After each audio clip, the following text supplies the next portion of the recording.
or on the 4th floor. Cell phones are not permitted in the courtroom unless expressly authorized. Any unauthorized possession or use of a cell phone or electronic device in the courtroom may be addressed by the court. For those individuals who have a cell phone, I invite you to join me as I silence my cell phone to ensure that the proceedings today can proceed without distraction. The court also expects every person in attendance will be treated with the dignity and respect to which they are entitled. Consistent with this court's standing decorum order, all spectators shall remain quiet, civil, and orderly at all times. Spectators shall not engage in conduct that is distracting, disruptive, provocative, disrespectful, uncivil, or threatening in any manner. Spectators shall not make audible comments of any kind, shall not shake or nod their heads, and shall not make gestures or of other visible reactions during the hearing. Spectators shall also not wear or display pins, buttons, signs, clothing, photographs, or other items expressing support for or in opposition to any person connected with this case or expressing any position concerning the status of this case as a capital offense.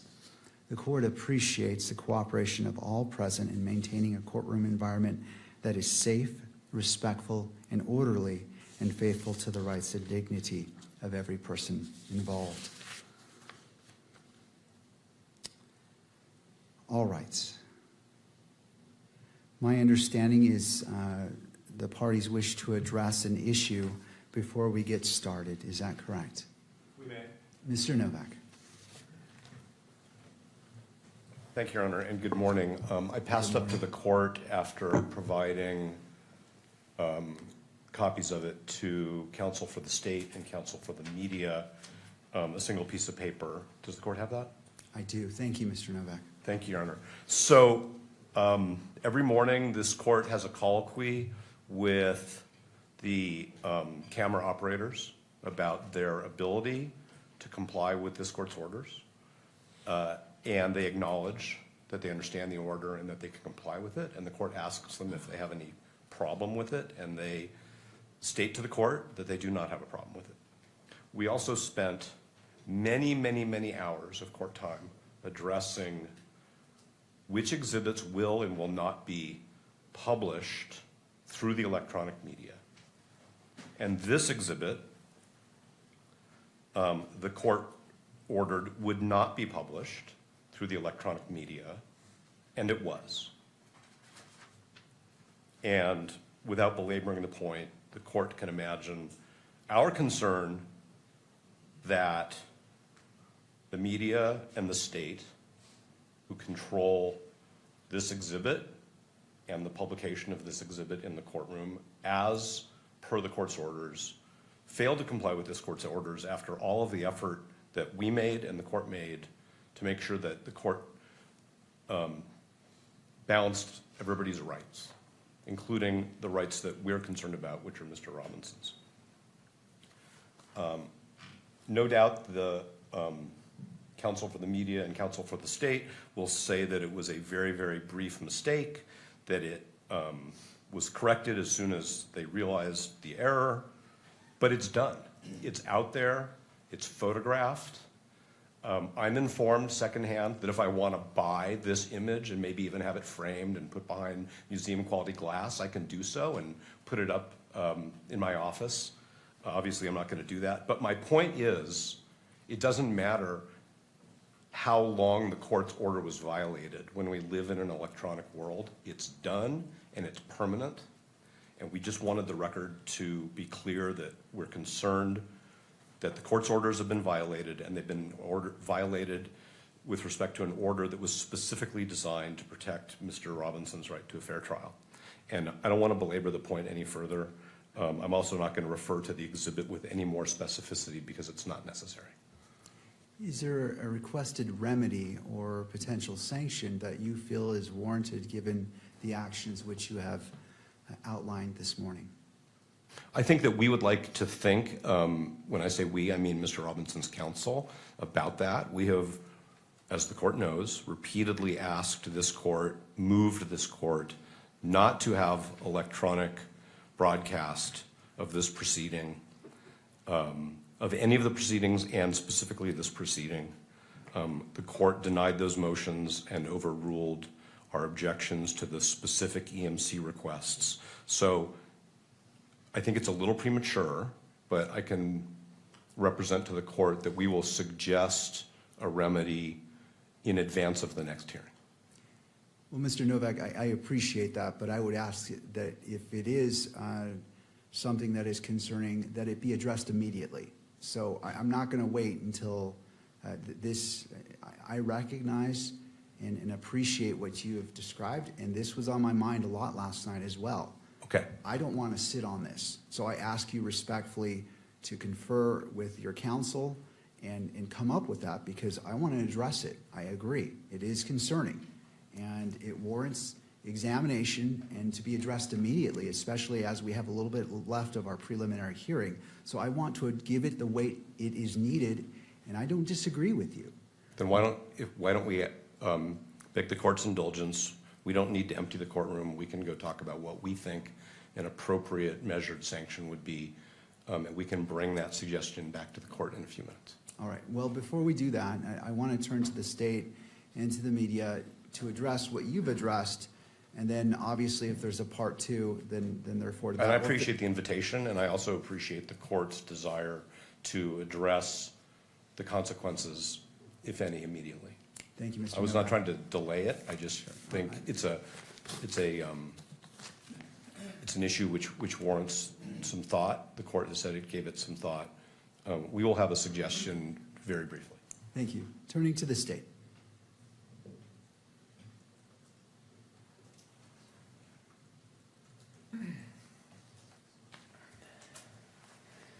Thank you, Your Honor.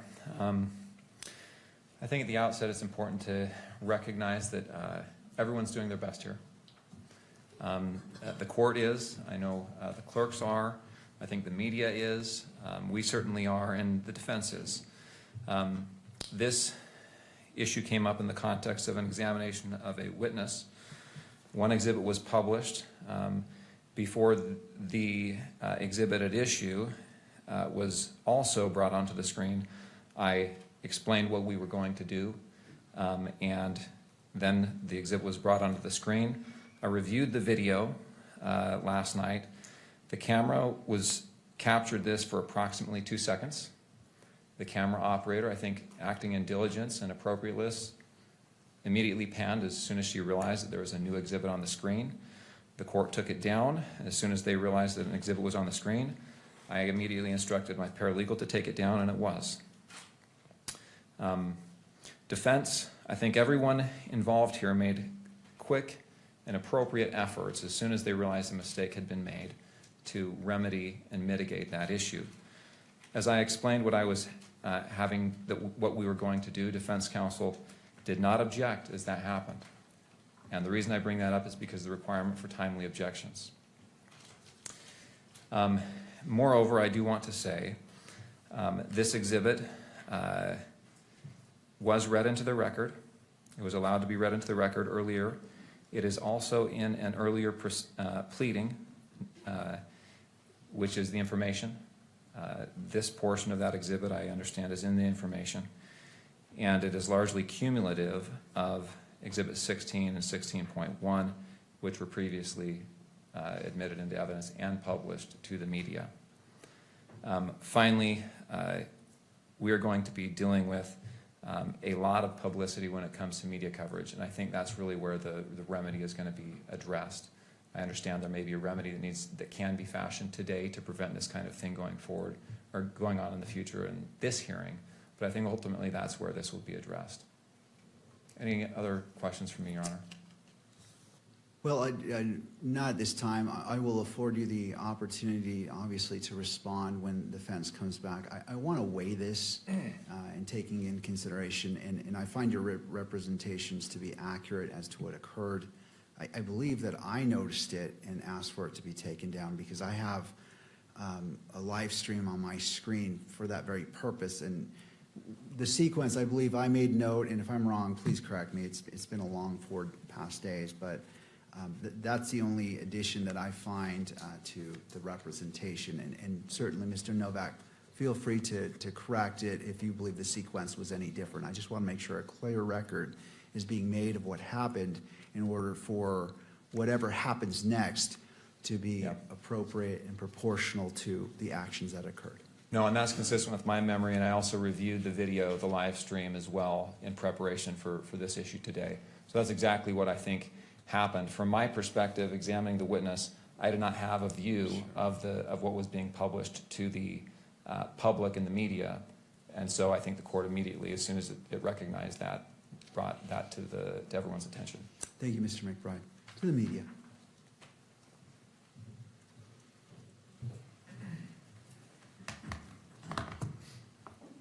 Good morning, Your Honor. Good morning. Appreciate the opportunity to be here to speak on behalf of the media.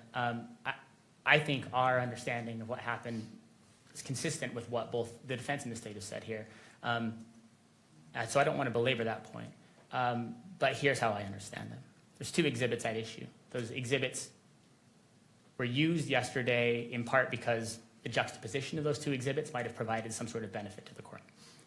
The first of those exhibits was asked to be published through all three of the court's phases. The court said it will be admitted into evidence, be shown in the courtroom, it will not be shown on the cameras. That happened about 3 hours into the hearing. That all went smoothly and well. That operated exactly as it is intended to. That requires the participation of everyone, the court, the defense, the state, media, camera operator, all to do that well. Later in the day, when in the video I reviewed, this was about 5 hours into the runtime yesterday. The second exhibit that was going to be compared side by side was introduced. That also went through that three-step process. In that case, the court said that that could be admitted into evidence, shown to the court, and then also shown on the cameras. So it was put on the courtroom cameras. At that point, there was what I think is a useful practice by the camera operator to wait a beat, because sometimes mistakes do happen, right? In that case, though, that was authorized. So the camera then panned to the screen, which is set up specifically for the camera operator to be able to capture that. Examination on that exhibit began. Then, because the examination seemed to call for that juxtaposition, without much warning for anyone involved, the previous exhibit that was intended to be juxtaposed was placed on the screen. From, I think, a observer's view who didn't know where the testimony was going without warning. The camera operator, I think quite astutely, within seconds, recognized this is a different exhibit, and recalling the court's prior order, recognized I should pan off, and did within seconds. I think at the time that was happening, the court also caught that and said, let's not do that. Now, and that was the end of it. I think the 2 seconds is about right. I don't want to minimize that. I understand the point that Mr. Novak is making. We are operating in some ways on high wire, and we are trying to place as many nets as we can, and all the parties are working together to try to do that. But in the age in which we live, one of the challenges is that sometimes when something like that is placed on a live screen, someone can screenshot it, and like Mr. Novak said, if they want to put that for sale on the internet, then they can. That's why working together to ensure that even small mistakes like that don't happen is critical. And the media has the media coalition that are given the opportunity and the benefit of being able to be here to run cameras and to take photographs have complete buy-in on that point. There are, of course, people out there watching a live stream that are not part of our coalition that we can't control, and that's why it's so important that we get these pieces right. I do want, without going too far into the evidence, to note not only that several lines of this exhibit are available publicly in the information, but that the full text, every word, of that exhibit is contained in a search warrant, in this case, that was initially filed on September 17th. This is in the 4th District, but in a different court. Was held for 6 months, as search warrants often are, but then on March 16th, March 17th, was released in full. On page 7 of that search warrant is the full text of this exhibit. I don't want to suggest that anybody gets the right to say, well, I think it's public. The court has said don't show it in the screen, but since I think it is, we'll just come back later on and tell the court it's not a big deal because it's already public. That's not how it works. if we say we think it's in the public, the court says, I understand that, but I'm going to make an order, that order should be adhered to. But I do, for the purposes of prejudice, for potential remedy, for the court's concern and the court's sleepless nights, I do want the court to know that as well. And members of our coalition have pointed out to me as we've talked about this, while we take this very seriously, it is true in this case that the full text of that, not the image of the exhibit itself, but the full text is already in the public sphere, has been reported on, and is out there. I only want to reinforce, to close, the recognition that the media, our coalition, I, as an attorney for that coalition, have an obligation to make sure that mistakes don't get made. And in this case, even though I believe that the camera operator didn't act in violation of the court's decorum order, didn't do something that was forbidden by that there was an order that said, don't publish this exhibit. And because it flashed on the screen when the camera operator was filming that screen, that did happen. The media is fully bought in. I, as one of the attorneys and the other attorneys for the media coalition, are fully bought in on a goal to make sure that this kind of thing doesn't happen. Of course, I understand Mr. Novak and the defense's need to make a record and make an objection, and I also recognize and appreciate and understand the court's role in trying to make sure it imposes whatever sort of direction, caution, sanction, response that it believes is needed to make sure that its orders are recognized and adhered to. And I want the court to know that we will understand that and will comply with whatever it is that the court orders. Thank you. Anything further before we break? Mr. Novak? We don't need a break. Okay. Well, The court wants a break. I want to review this. I'm sure there is a stream out there. I want to look at it again in order to appreciate the full effect and exposure. I remember it, but given the nature of this and trying to weigh the constitutional rights of all parties, I want to be thorough and look at it exactly. So as we move forward, as I evaluate what's being requested by the parties, that I am at the level of knowledge and because for what it is, it was on screen. I want to look at it, how long, what exactly was on screen, and in order to be at the point of saying, okay, I fully understand. I mean, I was here, I saw it, I noticed it on the screen, but again, I want to take that extra 2 minutes to review that. I am not suggesting that we rush through this at all. I just wanted the court to understand that our request for the remedy and the sanction, we are prepared to share that with the court, but we can certainly wait until the court has had an opportunity to review whatever the court thinks it needs to review.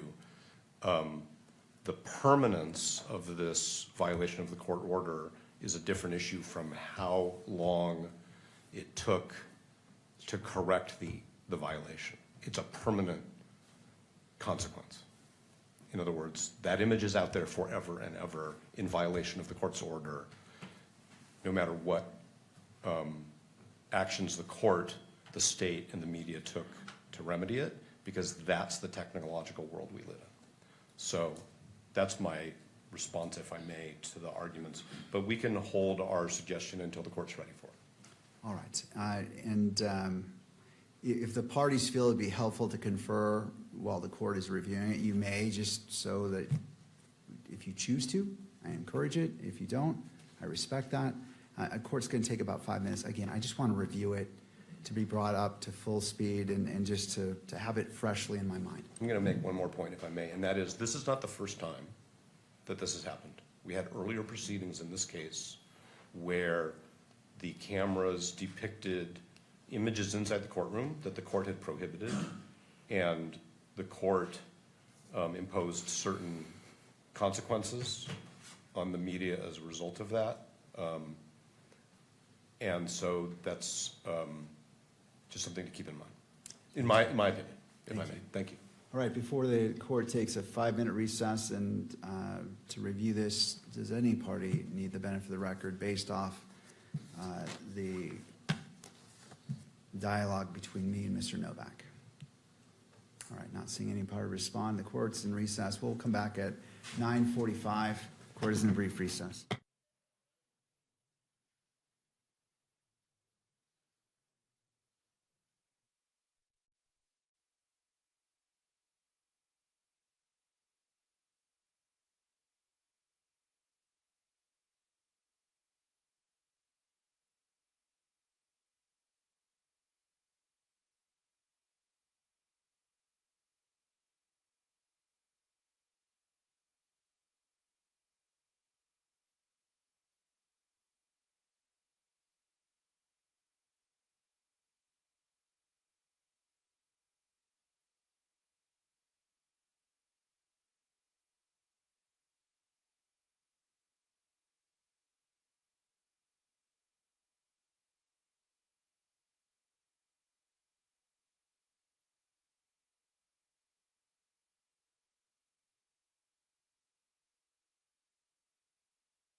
seated.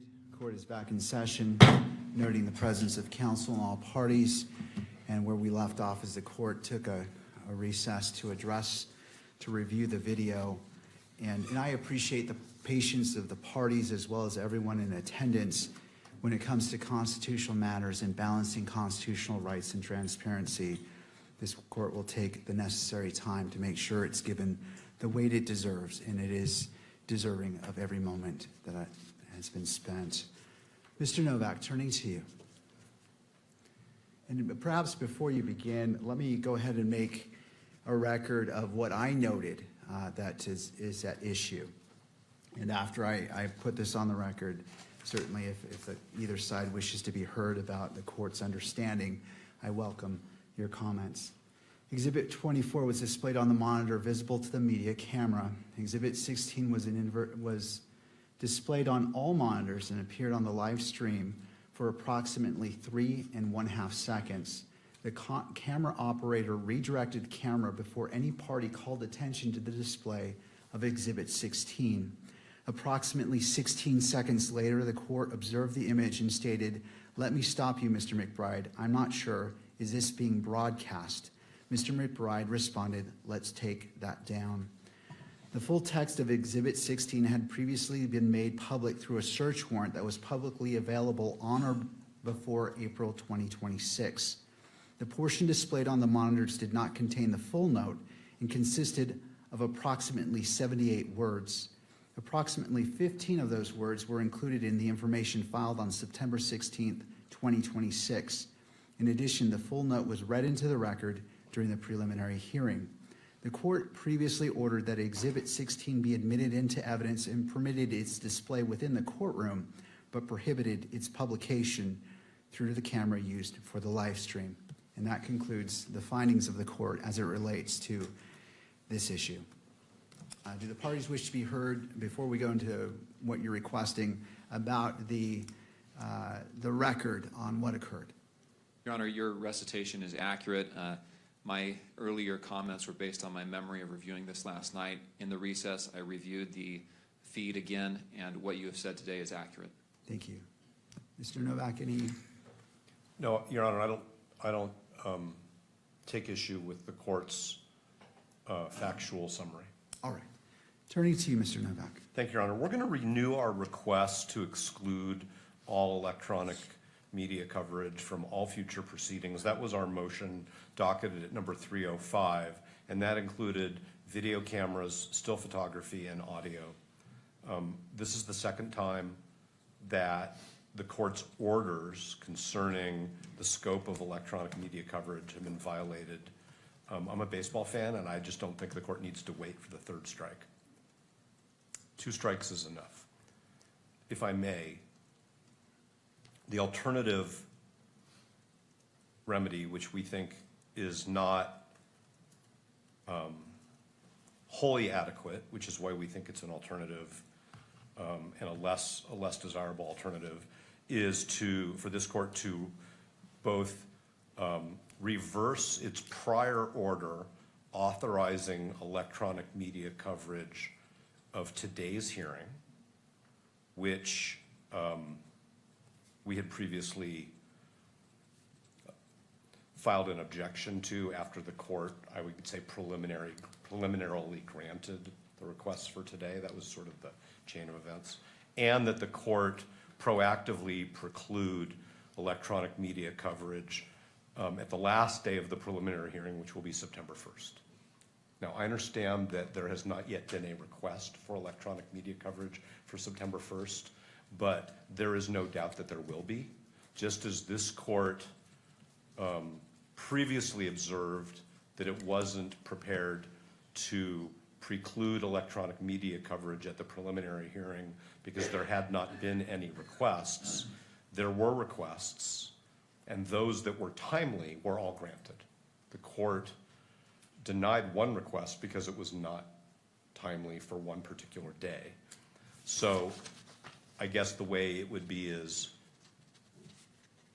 any request for electronic media coverage of September 1st will be denied because that's the appropriate sanction for what happened yesterday. the fact that the content of the exhibit was previously summarized by the state in certain documents which became public because the state didn't take any actions to seal them beyond the 6-month period. The fact that the contents of the exhibit were read in open court is not the issue. The issue is when the court issues an order, everybody must comply with it, and there are reasons for the order. And the reasons, as this court stated, are to protect Mr. Robinson's right to a fair trial. So no doubt that the court balanced those prior ways in which the content of this exhibit had already been disclosed when the court decided that there would not be electronic media coverage. That's a fact that we have all known of that exhibit. That's a fact that we've all been aware of as we've gone along. So to summarize, and then I will stop because I know we still have a witness here, and of course the court needs to hear from the state and counsel for the media, I suspect, is we would like the court to reconsider its order denying Motion 305 and grant it for the balance of all of the proceedings in this matter, or as an alternative, the court prohibit any further electronic media coverage of the preliminary hearing, which includes September 1st. Thank you, Mr. Novak. Thank you very much. Turning to the state and then to the media.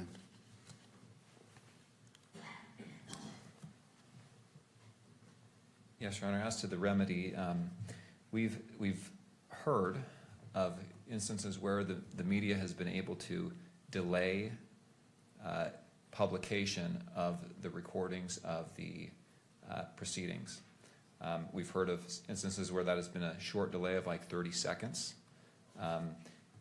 I've talked to the media attorney about this, and they do not have the capability to do that right now. My suggestion would be for future proceedings to order the media to look into that capability, and that would be a remedy that perhaps could be used in the future. I think that would be a satisfactory remedy to avoid this type of thing in the future. As to the other remedies requested, we have one witness. The final witness, well, the defense has one witness. That witness is a ATF DNA forensic biologist, and I assume that the exhibits that will be admitted through her will be of that nature. We've already, in fact, admitted the report that she is going to be testifying to. The reports, I should say, that's exhibits 30 and I believe 34. And so I don't think we have, and those have already been published, I don't think we have the same risks or, I'll just say risks with her testimony as we do with some of this other evidence that has already been admitted. Thank you. To the media.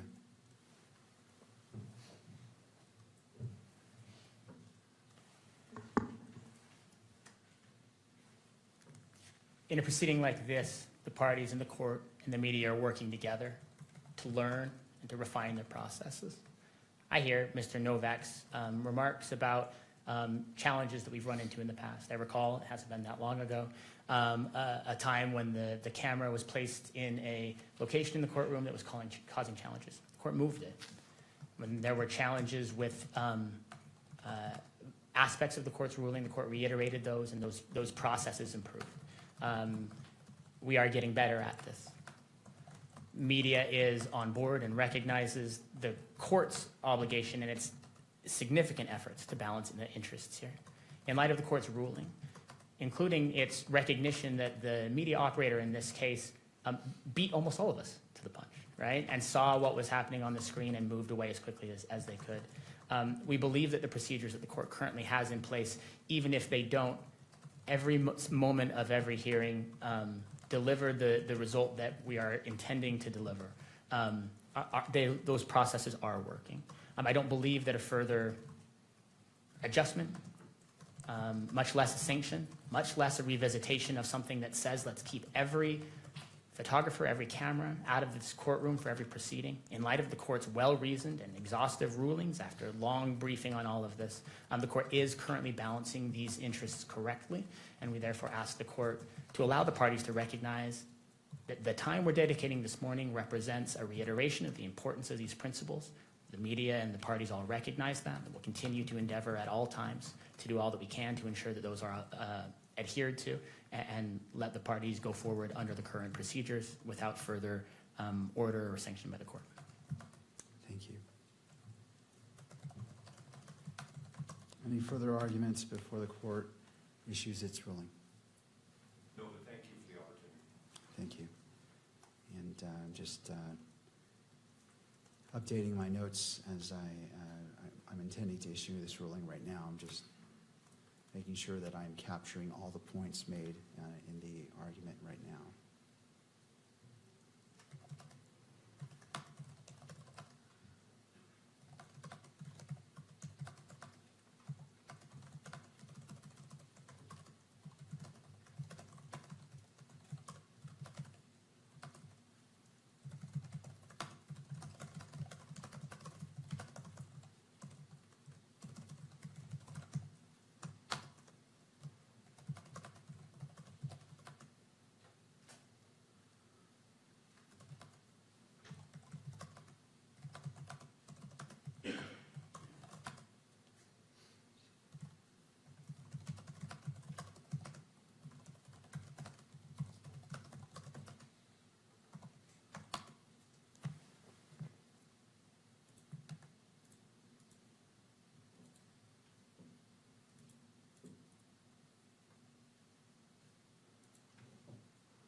almost done. I appreciate the party's patience.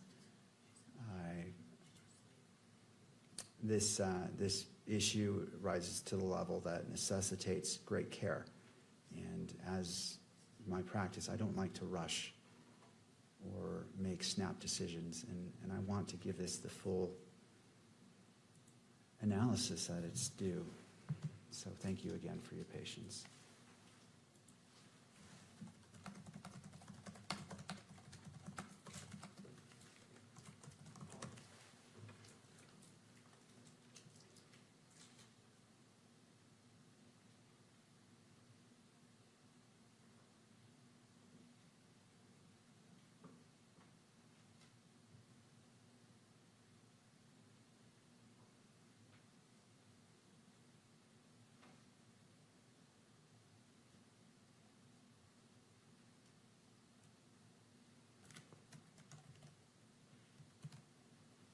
All right.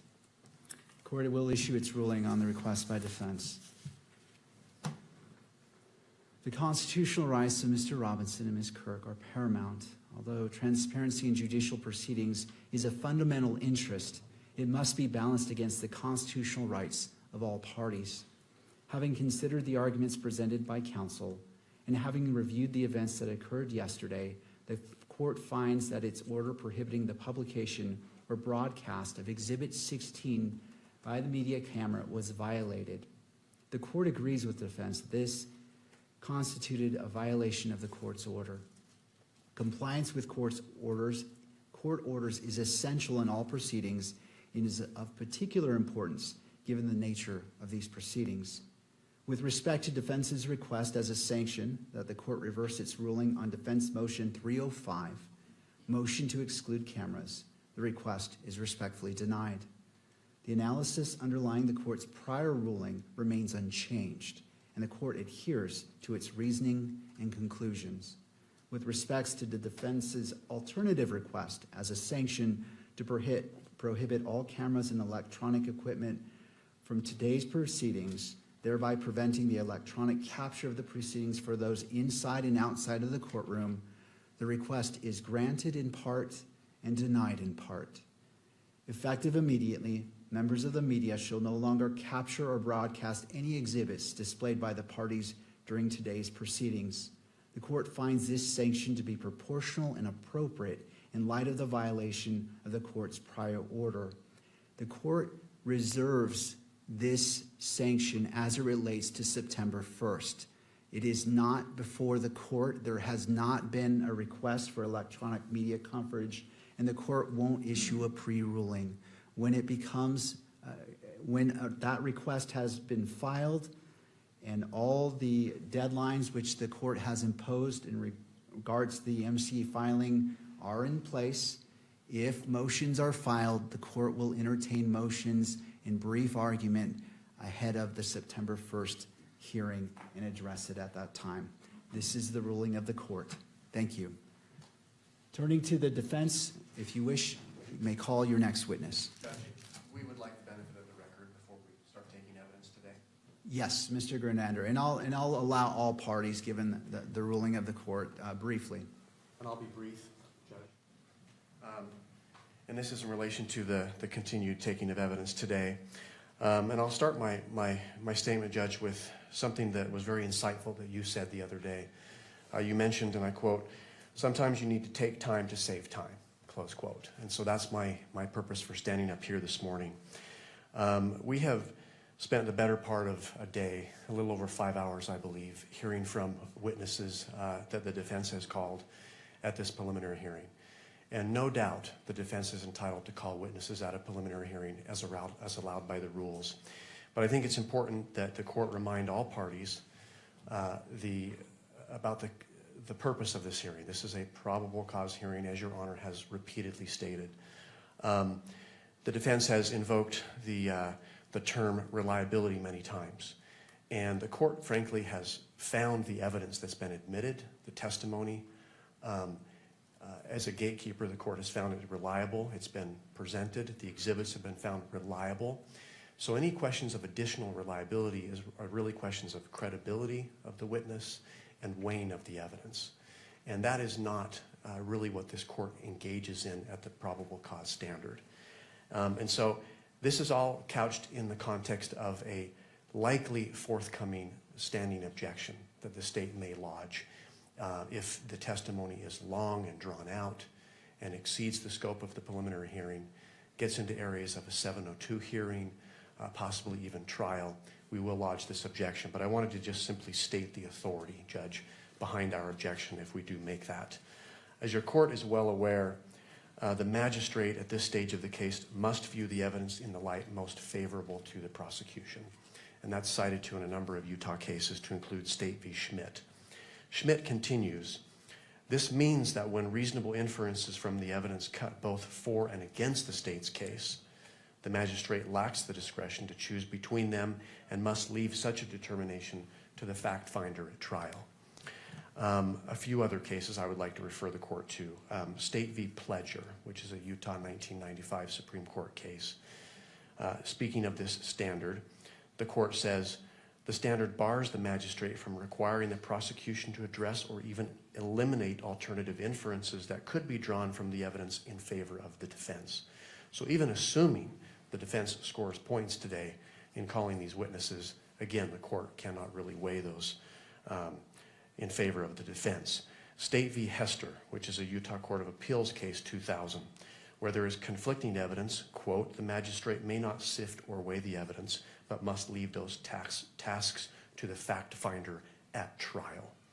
Of course, we're not at trial yet.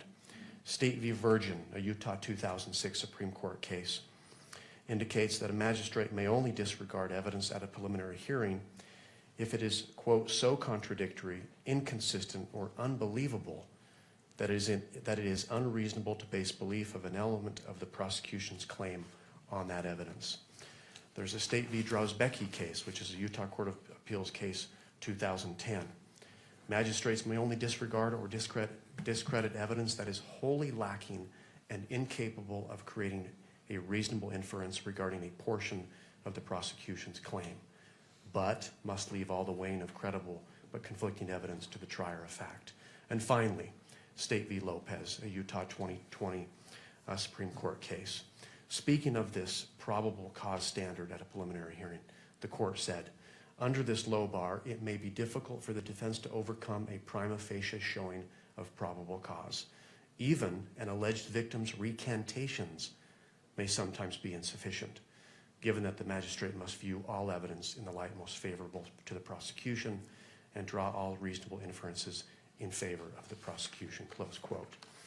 Judge, Your Honor has heard 4 days of testimony now. The evidence is overwhelming. It's devastating. And the question needs to be asked, the purpose of continuing with testimony if it's long and drawn out. Of course, the defense has the right to call witnesses, but it needs to be within the context of this preliminary hearing. So again, we may be lodging a standing objection of relevance and exceeding the scope of this hearing. That's my record. Thank you, Mr. Grunander. Do other of the parties wish to be heard as it relates to Mr. Grunander's statement? To the defense?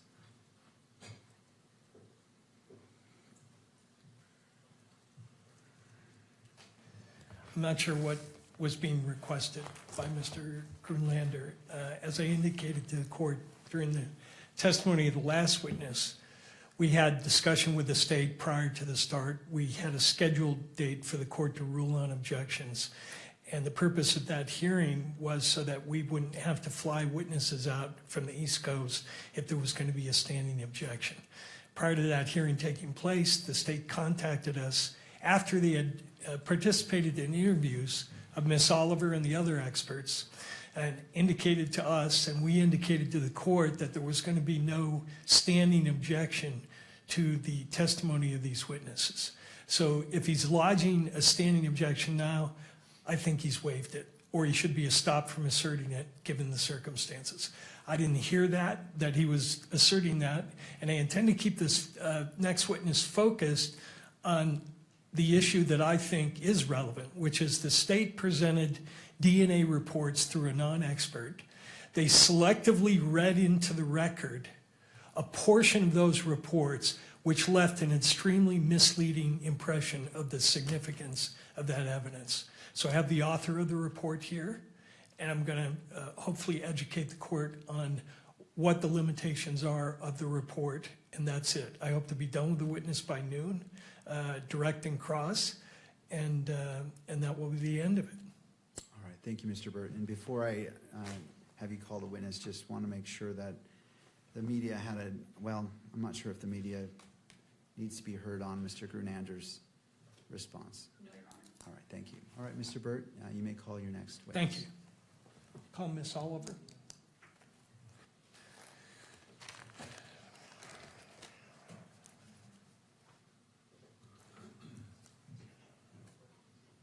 Ms. Oliver, if you'd like to come forward and be sworn in.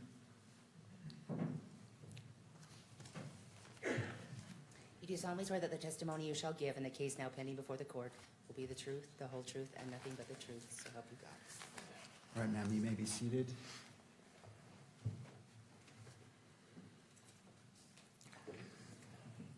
And there's a water bottle to your left if you wish. Now, after you're seated, if you wouldn't mind adjusting that microphone, bringing it close to you to pick up your testimony from today. Mr. Burt, your witness. Thank you. Could you tell us your name, please? Caitlin Oliver, Oliver. And Ms. Oliver, could you bring that mic a little bit closer so I want to make sure your voice is projected? Thank you. What do you do for a living?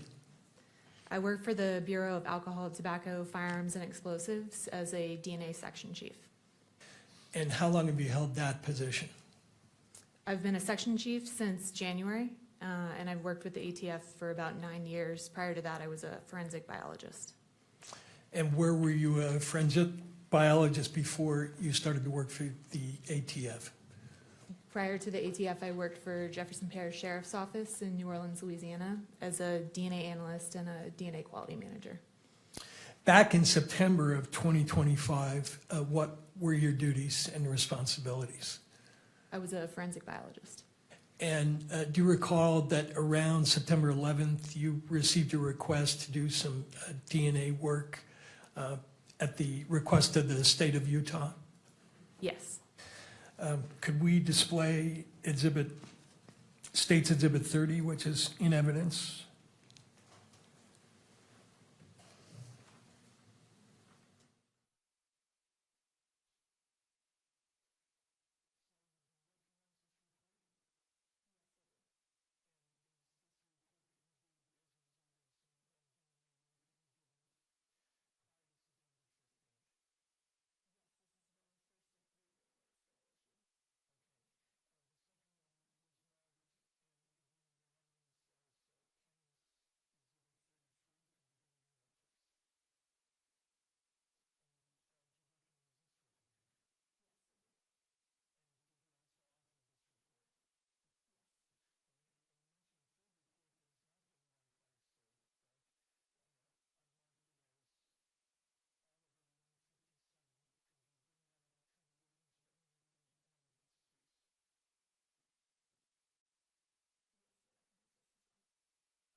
instance, the next sample down, 1.2, where the state read paragraph D, admitted paragraph F, you state in F, based on this calculation, there is evidentiary support for the inclusion of Tyler Robinson, correct? As a possible contributor. Correct. Mr. Burt, I just want to interrupt. Sure. I was made aware of a question about the media as it reflects this order. So the question was whether audio could be transmitted, and my ruling covered the video display of any exhibits.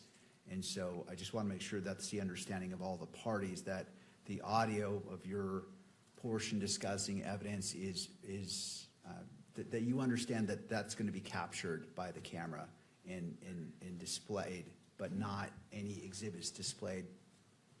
Is that your understanding? That is my understanding of the court's ruling, yes. And to the state? Yes. And to the media? Yes, Your Honor, there might be concern about the actual monitors at council table and the podium. Any clarification on that? Well, that's why I give my notation at the beginning of the morning that the parties are responsible to monitor their monitors.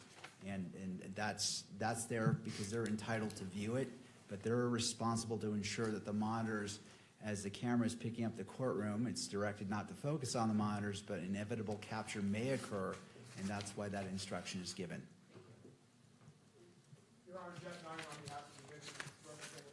We cannot see the court from where we're sitting, so I don't know if there's a way for us to view the monitor. I don't understand what you're saying. It's not being published on this It's not one. being published on the monitor to the court's right. Right, the order of the court based as a sanction is no exhibits will be displayed. In the courtroom entirety? As it stands right now, yes, that's correct. Well, Okay, please approach the lectern.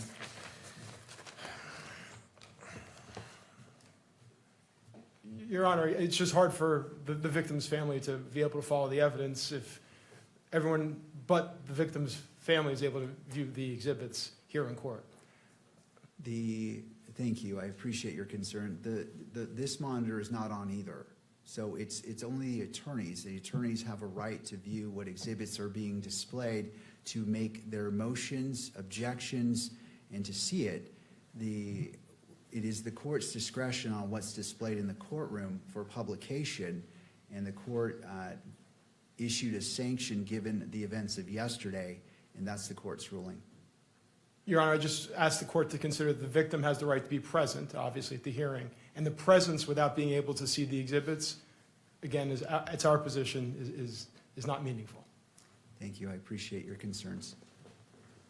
Mr. Burke.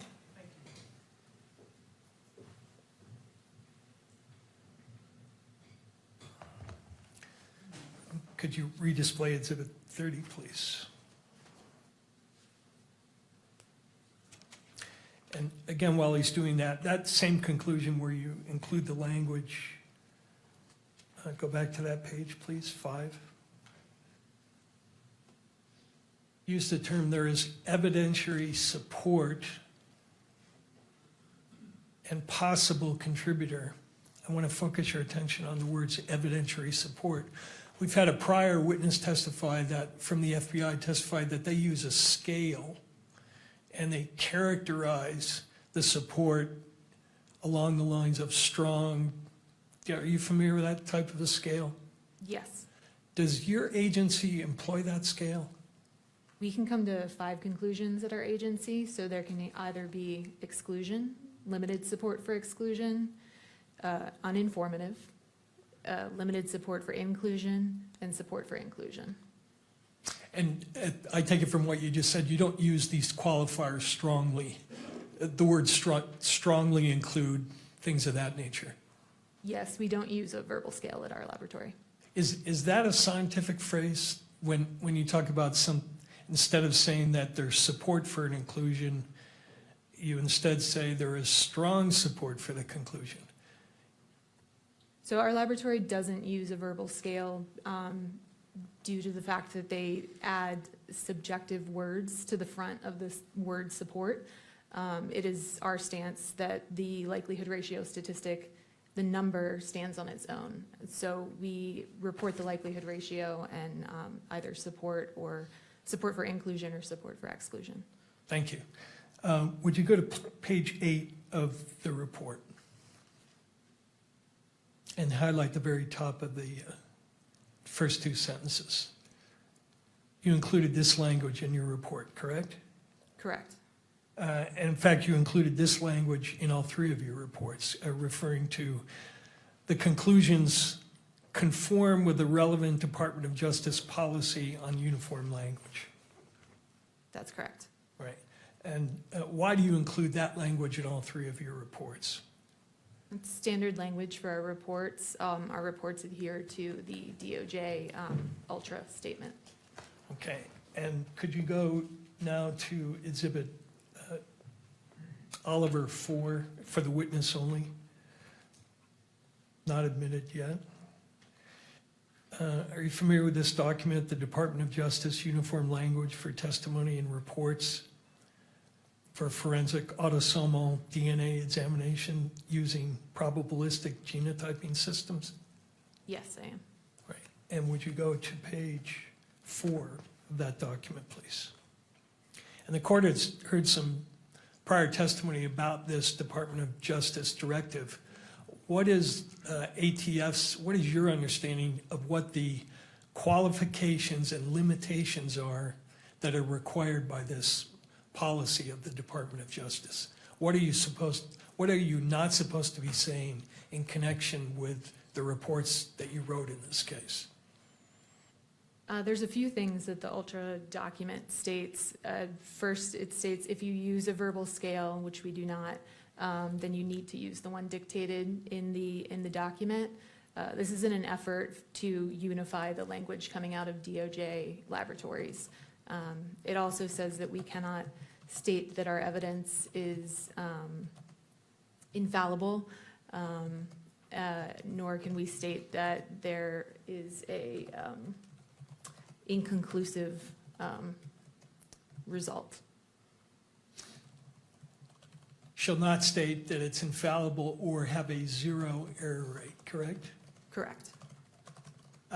It also states, does it not, that you shall not assert that a likelihood ratio of any magnitude provides an absolute identification or source attribution of an individual to an evidentiary sample.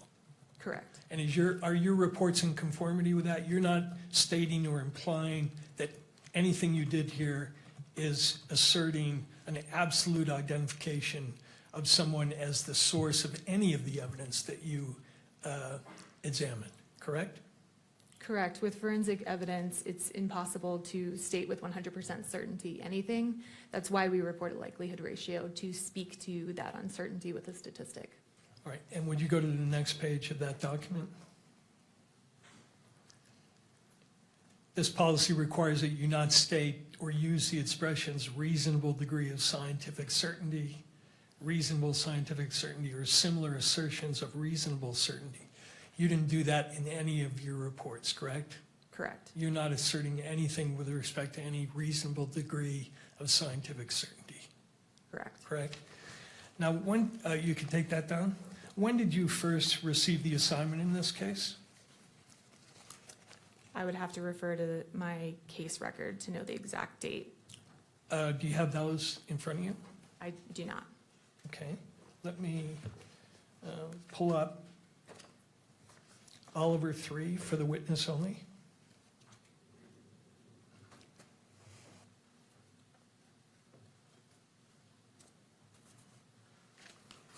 And go to the third page.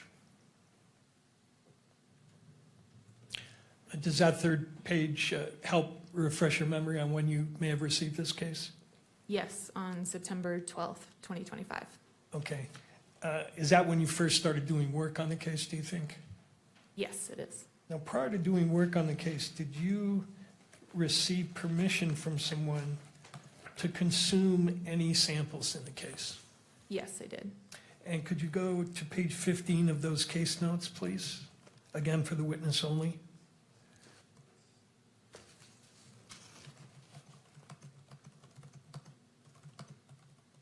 Do you recognize this email? Yes, I do. And can you tell me what the email is and what information it conveyed to you in connection with your examination? Yeah, so it's standard procedure at our laboratory that when we receive a case, we request permission to consume from the agent. We request that they reach out to an attorney if one is assigned. In this case, we will not begin any work on the case until we've received that permission to consume. So this email is us receiving permission to consume the samples and move forward with testing. Now, does your policy have, does your lab have a policy for preserving samples for independent testing by the defense? Where possible, we will not consume samples where it's possible. And that policy is a longstanding one, not only in your lab, but pretty much everywhere in forensic DNA analysis, right? That's correct. Goes back to 1996, does it not, when the National NRC recommended a policy that samples be split wherever possible at the front end of the analysis to allow for independent examination. Where possible, yes, that's correct. Right, and they did that because it was their conclusion, was it not, that a wrongfully accused person's best insurance against the possibility of being falsely incriminated is the opportunity to have the testing repeated. Such an opportunity should be provided whenever feasible. Correct. Okay, could you now go back to Exhibit 30? Page 8.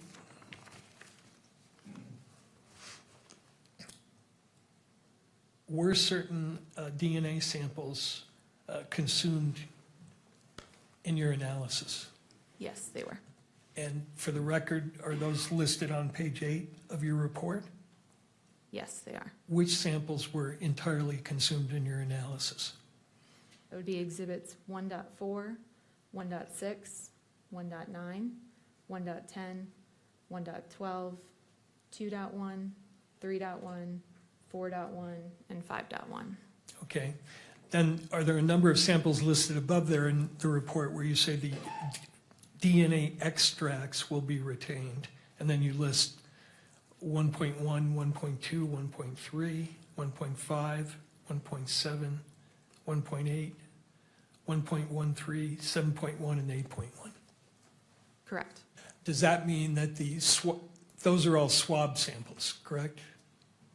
They were swabs, yes. All right. Does your report mean that you consume the swabs, but you have some liquid extract remaining as to those samples? Correct. Now, are all of the samples, let's talk about the samples in Plaintiff's Exhibit 30. Were all of the samples you looked at there mixed samples? Could I refer to my tables in my report? Sure. Go to page 2, please.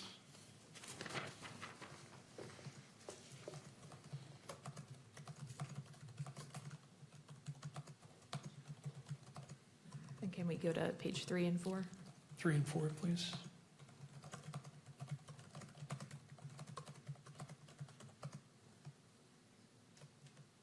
With the exception of the known samples from the known individual, that was a single source sample, but otherwise the evidence samples were all mixtures. And in many cases, they were mixtures of sometimes 4 and 5 people, correct? Correct. Now, when you look at mixtures, such as the ones in this case, you use terms like major and minor contributor, right?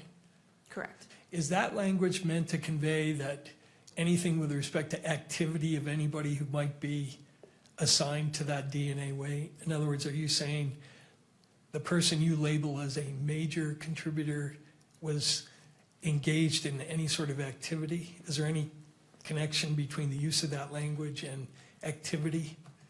None of the testing that I performed could speak to activity or what activity led to the deposition of the DNA. So nothing in your report, if somebody reads that and says, oh, this one says this person is a major contributor, you're not commenting on anything about the person's activity, correct? Correct. And is it true also that there are also several other limitations concerning the language of your report that it's important for courts and people who are reading the report to understand?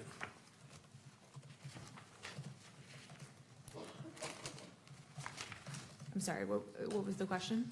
Are there other limitations in addition to the one we just reviewed that it's important to understand about the language you use in your report? In terms, is there something specific that you're? Yeah, there is. Could you go to Baker Exhibit 30, page 1, for the witness only?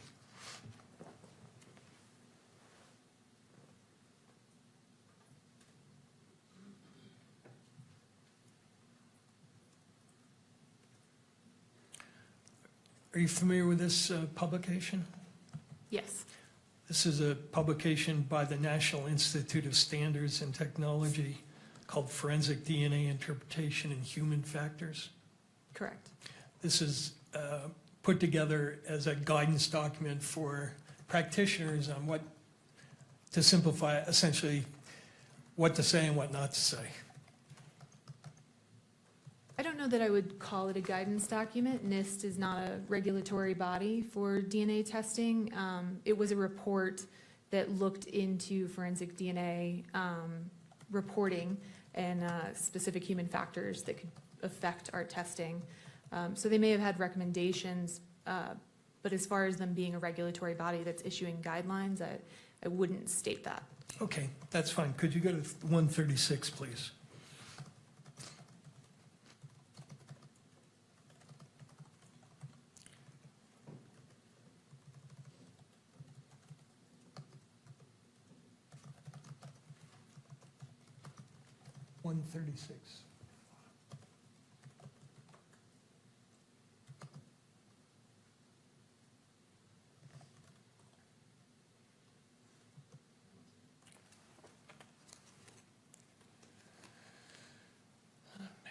This is Baker 30.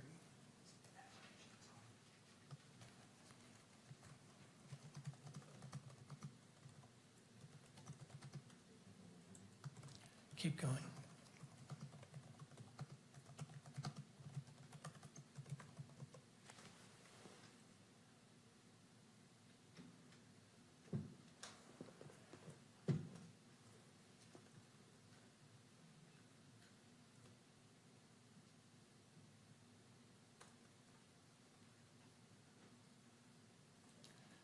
There we go, right there. Wait, 135, I'm sorry. And then scroll down to the next page. So they're making recommendations here as to how the report should be worded, correct? Correct. Let me ask you whether you agree with some of these limitations, or they call them caveats. They talk about how you describe the number of contributors, and they say the true number of contributors of DNA to an item can never be known. Do you agree with that? Yes. Okay. They also say,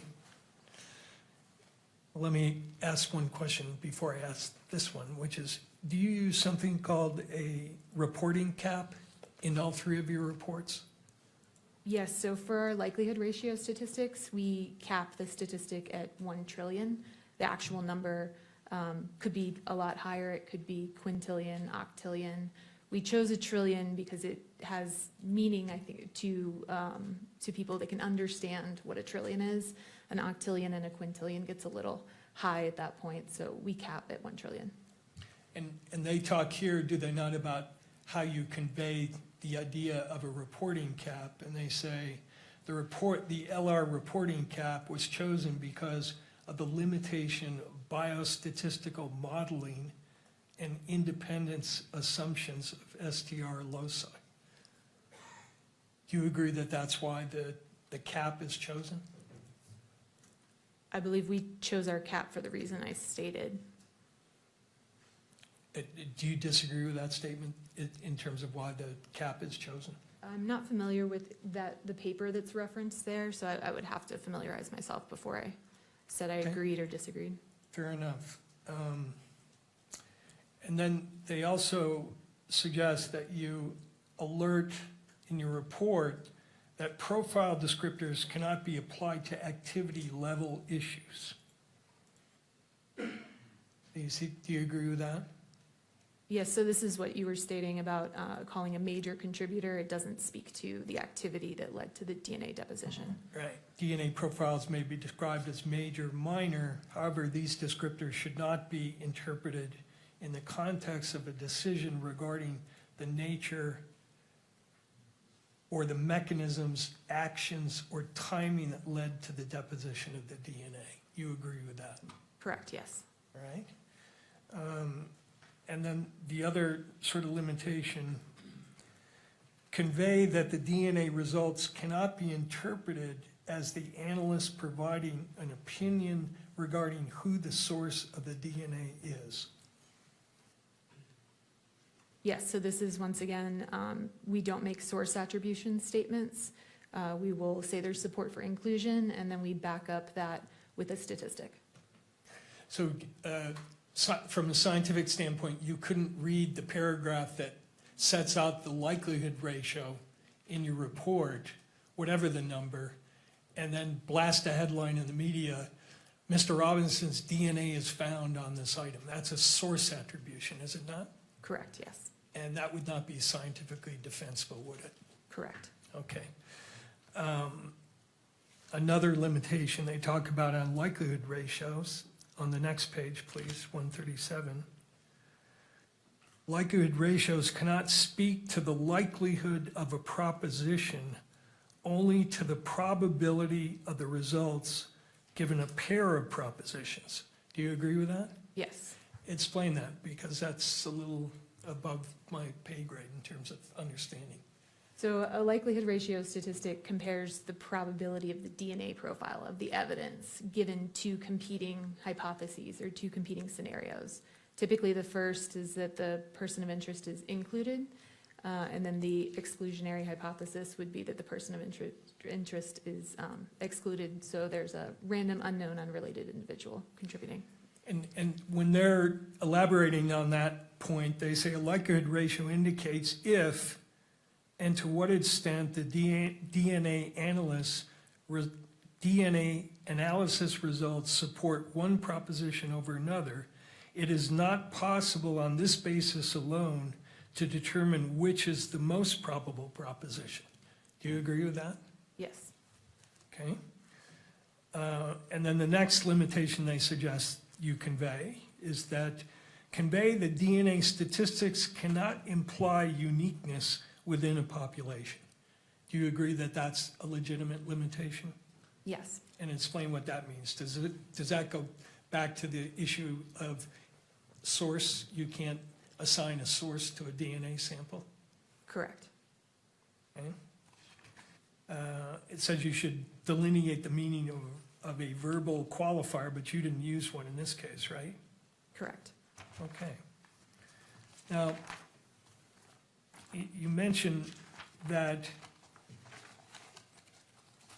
your testing cannot, and correct me if I'm wrong, I don't mischaracterize it. Your testing, none of the testing in any of the three reports can answer the question of how and when DNA got deposited. Is that true? That is true. DNA can't speak to the activity that led to the deposition of the DNA.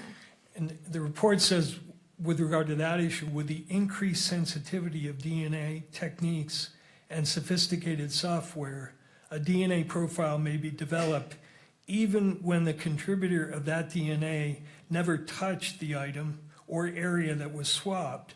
Alternatively, a person's DNA may be present when they were not involved in the crime. Do you agree with that? Yes, once again, I cannot speak to the activity. Can you explain how it's possible that a DNA profile may be developed even when the contributor of that DNA never touched the item or area that was swapped? So it's possible if, say, the pen that you're sitting there using for the week, you say hand it off to the judge, and the judge then touches it for a period of time, and then I swab it. It doesn't speak to who handled it last. I could test that. I could get both of your profiles. I wouldn't know which person was the last person to handle that item. All right. And similarly, if you had a lot of DNA on your hand, we shook hands. I then went to pick up an exhibit, a gun. I touched the trigger of it. Your DNA could be on that trigger, right? It is possible, yes. Okay, even though you never touched the gun. Yes. And that's why, because of those possibilities, you can't make any assessment of how or when DNA got deposited, correct? Correct. How long can DNA persist on an item? DNA is quite stable over time. It can be broken down due to environmental insults, so things like heat and humidity are known to break down DNA over time. But I couldn't give you an exact number. Were certain of the samples that you tested in this case degraded samples? There was degradation present in some of the samples. And what can cause degradation? Like I said, there's environmental insults, heat, humidity. Now, the second report that you wrote had to do with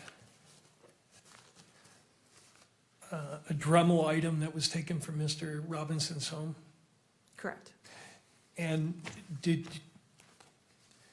you request certain what are called elimination samples in regard to items that were recovered from his home? Yes. Tell the court what an elimination sample is as opposed to a sample that relates to what's called a POI, person of interest. So an elimination sample is a sample taken from a known individual that it may be assumed that they could have come into contact with it. If I were to, say, swab your vehicle, then I would want your DNA sample as an elimination to eliminate you in order to look for any additional DNA that may be there. And you say they're assumed contributors because depending upon the location, for instance, somebody's house, you would expect if there were multiple people in that house that perhaps everybody in the house could contribute to a certain DNA result. It's possible. So you'd want samples from all those folks to see if they contributed to an item that would be associated with a place where they congregated. Correct. And I noticed from your case file that you also requested, but I don't think you received, elimination samples from agents who were involved in this case. Correct. Why do you request those samples? The type of testing we perform is quite sensitive, and so it is a standard practice that we request elimination samples from any of the investigators involved in order to potentially eliminate them in case they could have contaminated the evidence. Okay. Now, in report number 157, if you could bring that up, please. Oliver 157, which has been admitted.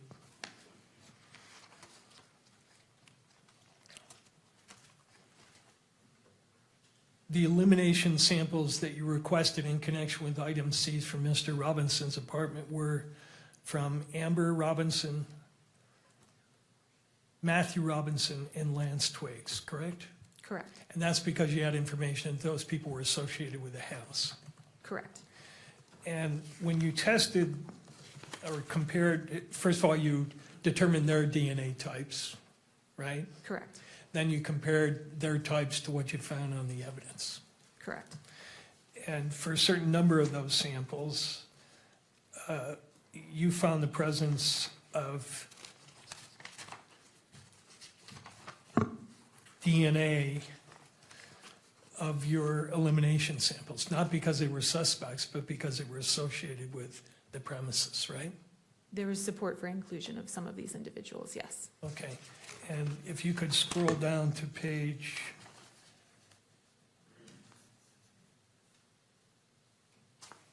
4, which is the table. I just want to review briefly with you. for instance, item number 1.4, which was a swab from the rifle, you used the elimination sample of Mr. Robinson's father, and you found his DNA on that particular swab, correct? I would say there was support for inclusion of Matthew Robinson on the sample obtained from the swabs of the bolts of the rifle. I'm glad you pointed that out. That's, again, consistent with your other testimony. You're talking again about support for inclusion as a possible contributor.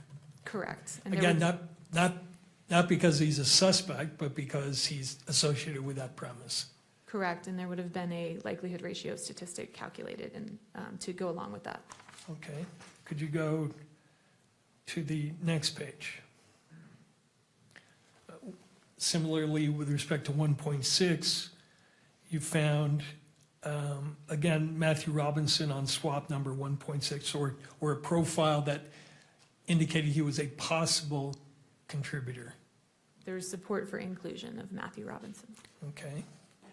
And next page, actually go page to page 7.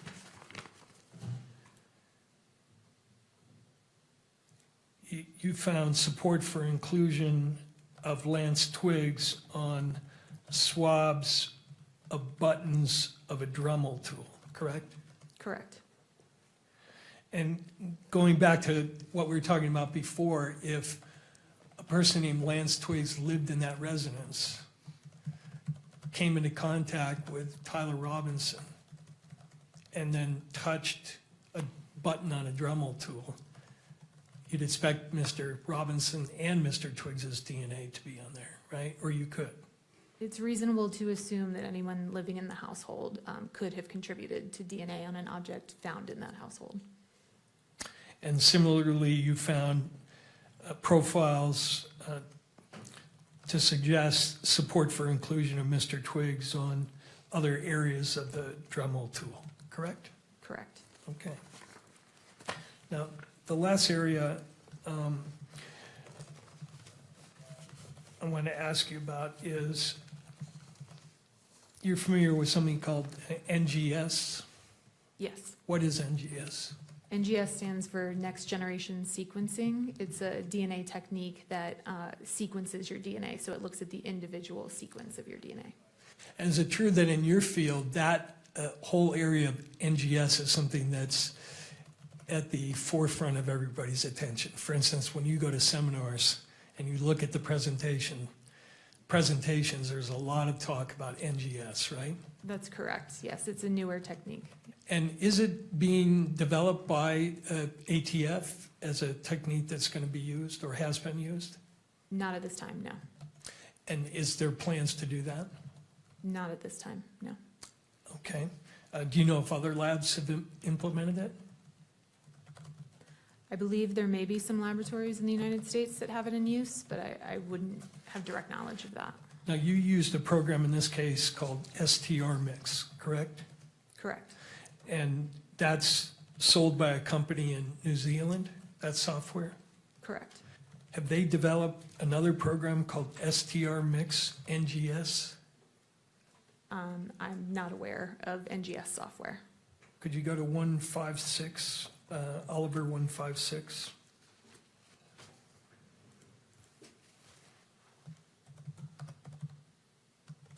Let me know when you're there.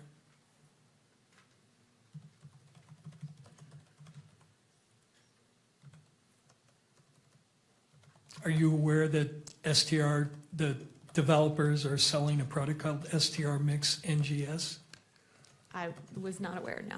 Okay. Now, sequencing analysis is different than what you did in this case, correct? Correct. And how so? As I said, sequencing is looking at the individual sequence, the individual bases that make up your DNA, as opposed to the testing that I'm performing, which is looking at length variations. So STR testing, which is the testing I perform, looks at areas of the DNA that are known to be highly variable between individuals, and there are areas where the DNA sequence repeats itself over and over again. And depending on who you are as an individual, you may have a different number of repeats present at that location. So the testing we're performing is looking at those length variations. There's a distinction between, say, if you have 10 repeats versus 12 repeats. But you're not looking within those lengths to see what the sequence of the DNA is. Correct. And that's what this new technology is designed to look at. Correct.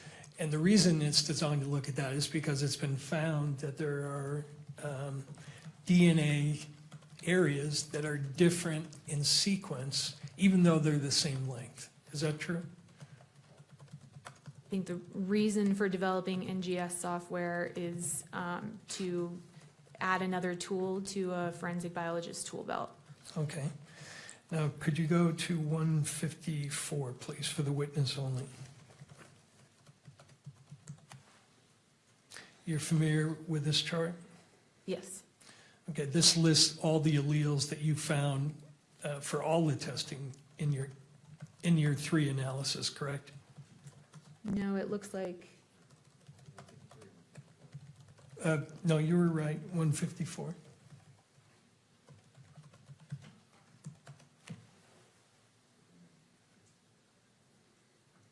Yeah, this is one, what's the exhibit on this?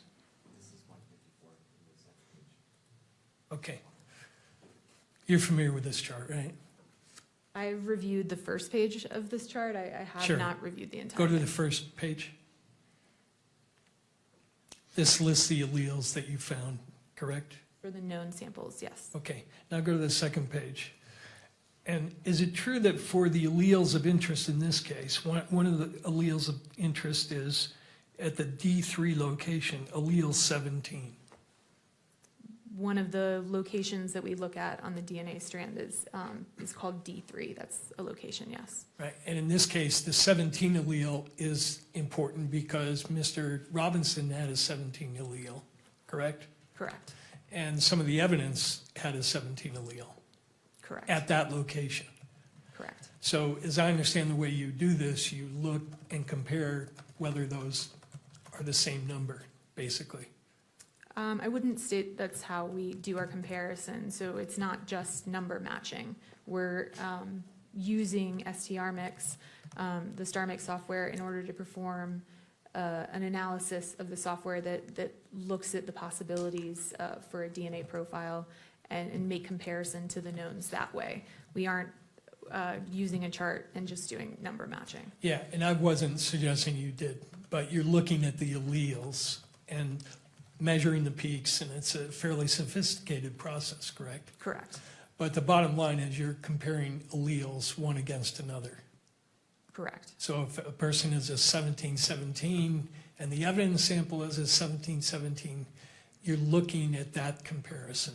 Correct. And again, measuring only length. Correct. But it's true, is it not, that researchers have found that that particular allele, the D317 allele, that there are actually 3 different 17s, 17A, 17B, 17C. Yeah, so there's something known as isoalleles.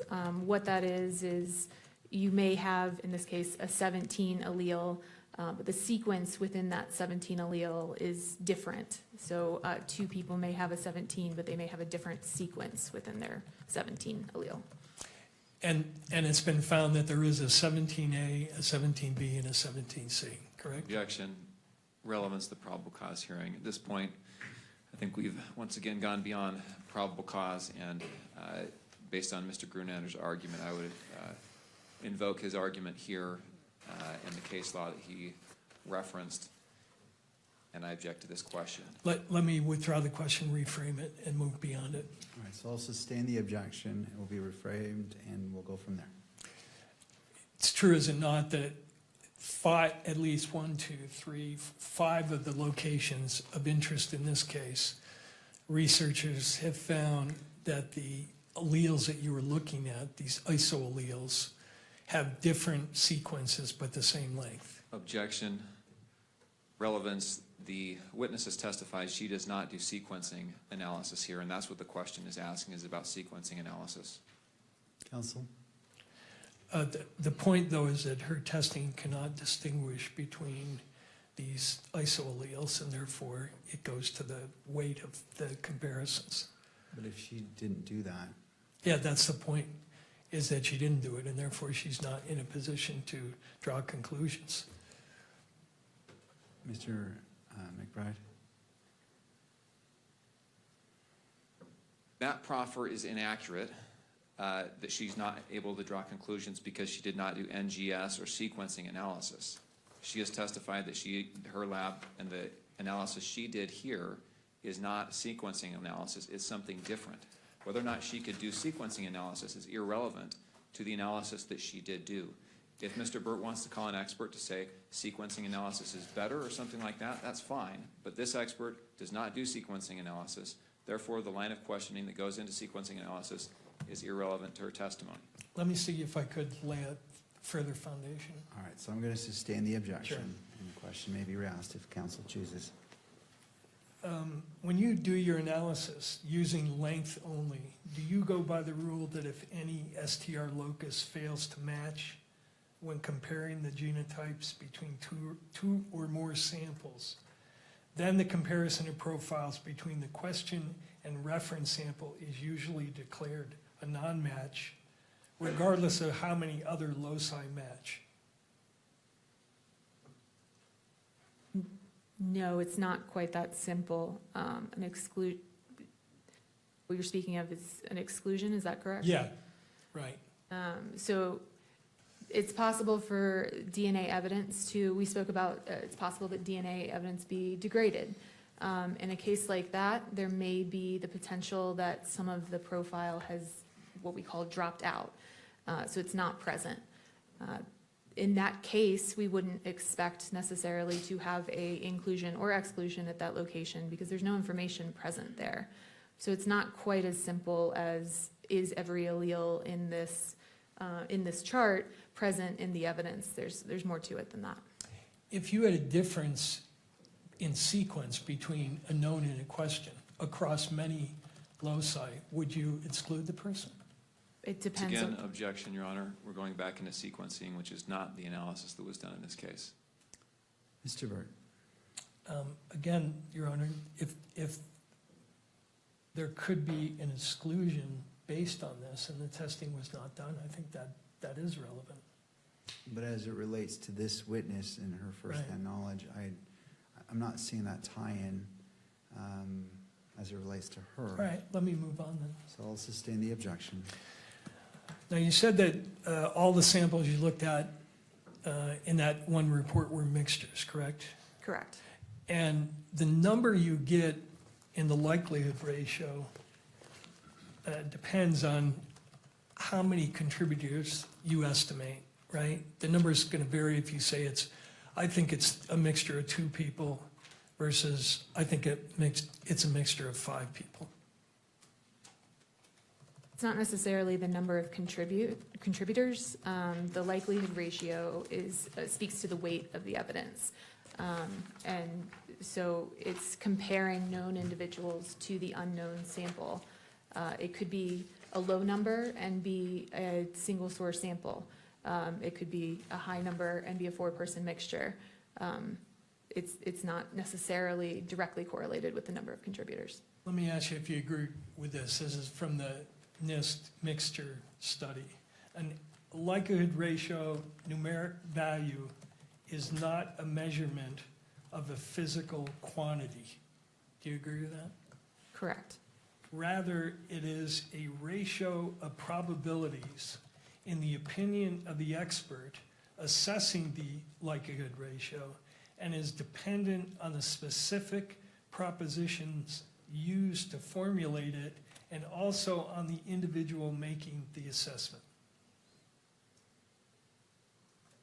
Correct. Yes, I agree. And does the final likelihood ratio depend on the number of contributors you assume? No, it does not. It has no effect whatsoever. It can have an effect, it's possible. It's possible multiple other factors could contribute to the likelihood ratio. Is it somehow difficult to figure out how many contributors there are in a sample? I guess I would say that I use my, my training, education, and experience in order to determine the number of contributors present in a profile.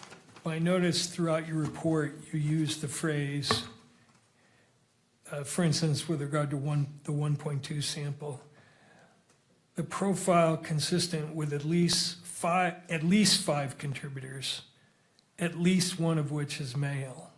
And for 1.1, you say, the profile is consistent with at least 4 contributors. I assume by the word at least, you're signaling that it could be more.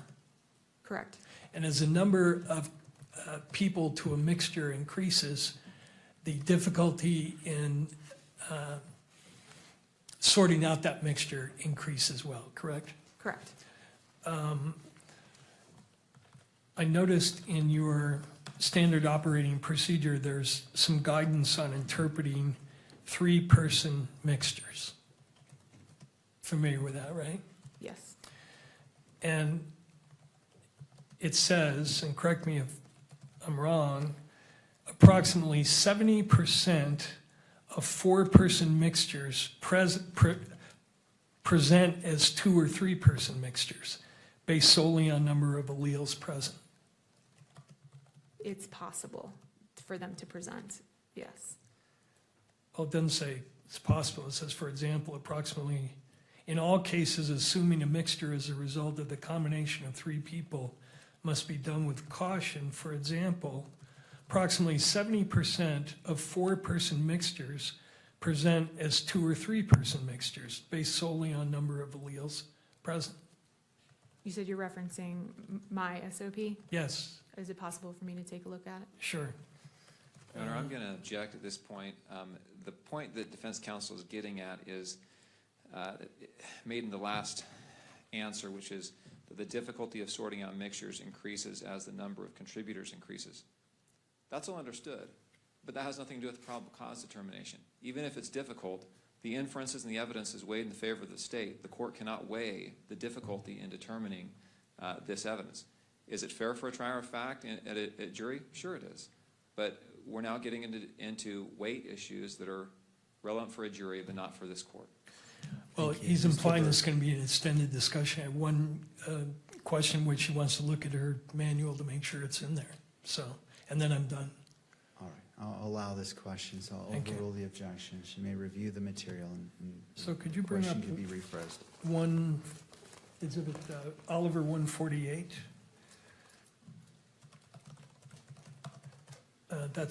This is your SOP document, correct? Correct. And then go to page 83.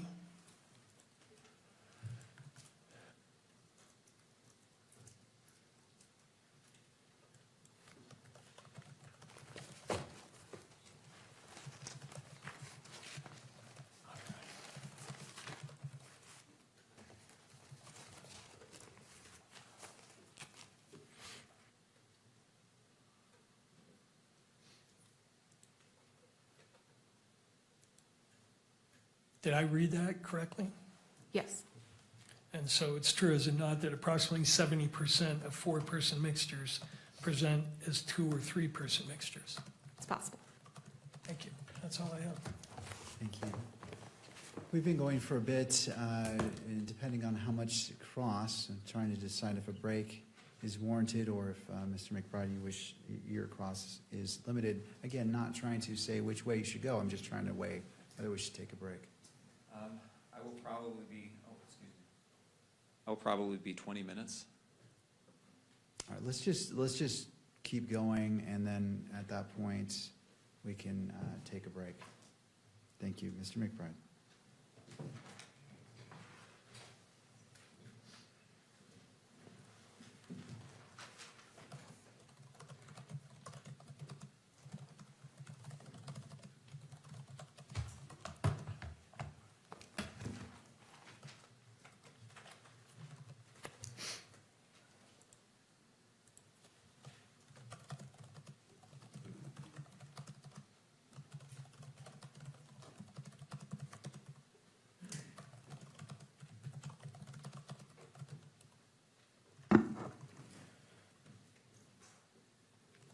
Good morning. Morning. Is your lab accredited? Yes, it is. What does that mean? So our laboratory goes through a voluntary accreditation process where a external third party comes in and audits our laboratory to a set of standards. Specifically, the ATF laboratory is accredited, and specifically the DNA section of the ATF laboratory is accredited to 2 sets of standards. One is an international set of standards called ISO 17025 for testing laboratories, and additionally, a DNA-specific set of standards put forth by the FBI. Does the accreditation require that the methodologies you use be validated? Yes, The methodologies used in this case have been accepted by courts across the country, correct? correct. Does the accreditation require that forensic biologists like yourself satisfy certain qualification standards? Yes, we're required to perform competency testing prior to participating in casework, and additionally, we participate in twice a year proficiency testing. And do you satisfy the competency and qualification standards required by accreditation? Yes, And at the time you did the testing in this case, did you satisfy those standards? yes. Moving to your opinions, where on the firearm did you find evidentiary support for the inclusion of Tyler Robinson? There were several locations. I'd have to refer to my report. Okay, would you look at your report, and this is, it looks like report number, or exhibit number 30, if we can pull that up, just for the witness.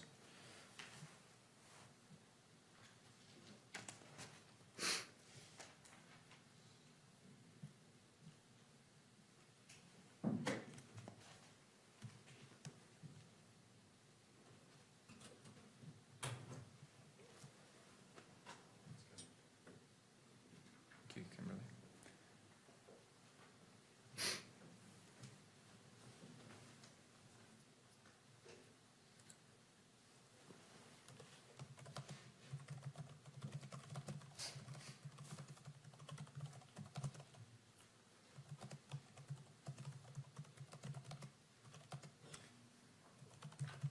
We had it for a minute here, a minute ago.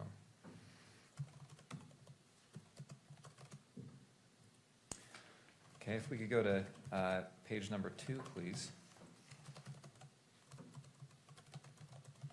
Will you just list off the areas of that firearm where there was support for, evidentiary support for inclusion of Tyler Robinson? The swabs of the stock and grips of rifle, the swabs of the butt plate of rifle, swabs of the trigger and trigger guard of rifle with possible ridge detail / smudging, the swabs of the bolt of the rifle with possible ridge detail / smudging, and the swabs of the forend of the rifle. We go to page 3. Swabs of the barrel of the rifle with possible ridge detail / smudging, the swabs of possible ridge detail / smudging on the optical accessory. And page 4. The swabs of the protected underside of the receiver of the rifle after disassembly. The swabs of one 30-06 cartridge case. The swabs of one 30-06 cartridge. And the swabs of one 30-06 cartridge. I want to ask you about a couple of those conclusions.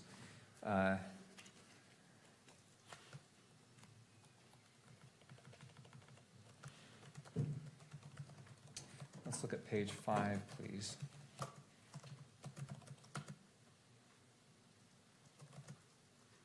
And calculation number 3, exhibit 1.3, do you know where that swab was taken from? I'd have to refer back to page 2. Can we refer back to page 2, please, Kimberly? Thank you. 1.3 is the swabs of the trigger and trigger guard of the rifle. All right, going back to page 5.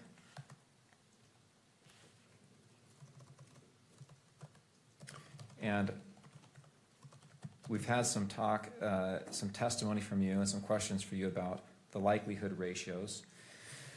What was your conclusion as to the likelihood ratio that you analyzed in this question, in calculation number 3?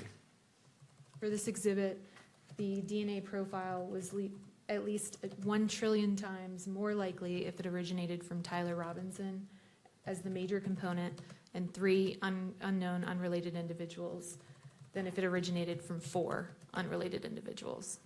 You say at least 1 trillion times more likely. So it could be a much higher number than 1 trillion. Is that accurate? It's possible. But the protocols in your laboratory say you cap that at the number 1 trillion. Is that right? Correct. We would not report a number higher than 1 trillion. And it looks like you also did a probability statistic as well in paragraph E. Is that right? Correct. It's another way of stating the likelihood ratio statistic. And will you state your findings you made here in paragraph E, and that's on page 6.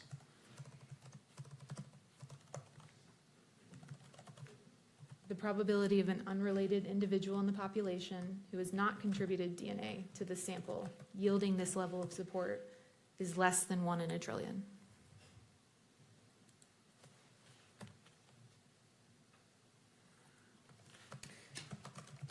And same question there.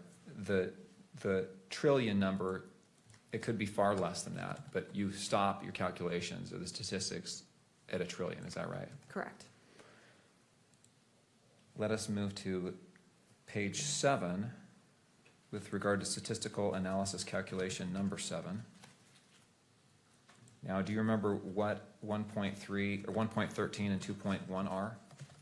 I'd have to refer back to page 3, I believe. You could jump to page 3. Thank you, Kimberly. Page 4, I'm sorry.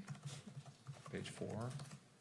The 1.13 is the swabs of the protected underside of the receiver of the rifle after disassembly, and 2.1 is the swabs of 1 30-06 cartridge case. Now, did you do the swabs themselves? I did not.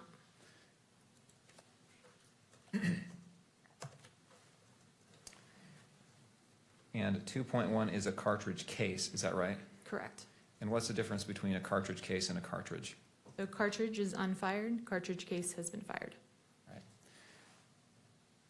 Let's jump back to page 7. And what was your conclusion with regard to, well, first of all, why do you group these two together, exhibits 1.13 and 2.1 in your conclusions here? They were both mixtures of 2 individuals, and they both yielded a likelihood ratio of the same magnitude, so they can be grouped together. Okay. It's not that they were tested together? Correct. It's just that the results were of the same magnitude, so they were reported together. Is that right? Correct. All right. What was your conclusion as it relates to both of these as to the likelihood ratio? The DNA profiles are at least 1 trillion times more likely if they originated from Tyler Robinson as the major contributor and an unknown unrelated individual than if they originated from 2 unknown unrelated individuals. And did you make a conclusion here as well about the a probability statistic? Yes, so the probability of an unrelated individual in the population who has not contributed DNA to these samples yielding this level of support, so meaning yielding this likelihood ratio, is less than 1 in a trillion.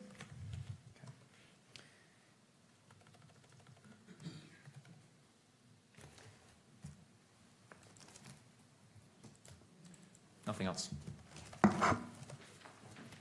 Mr. Burt.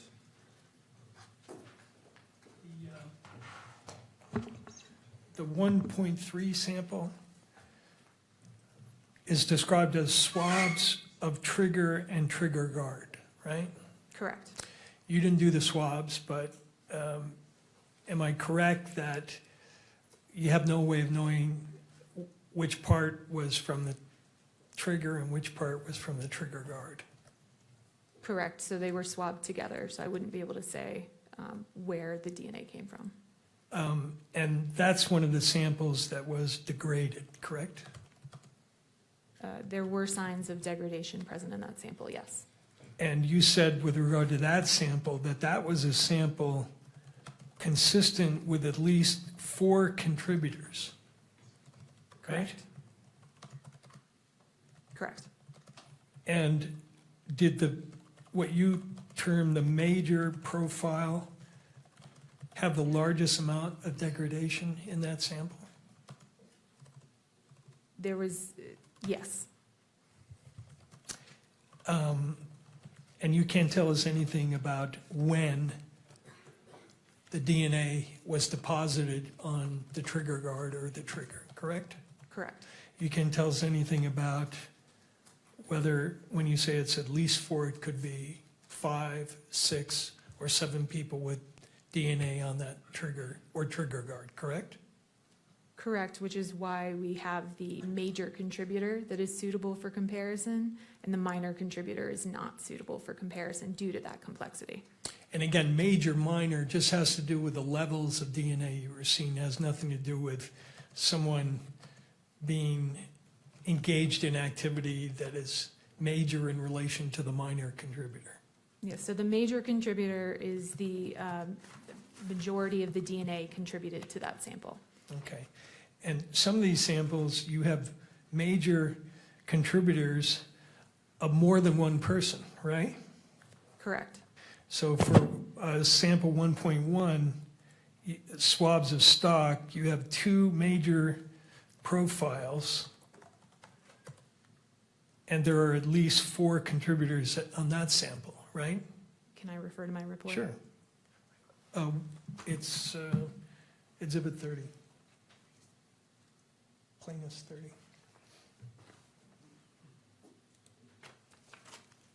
Right?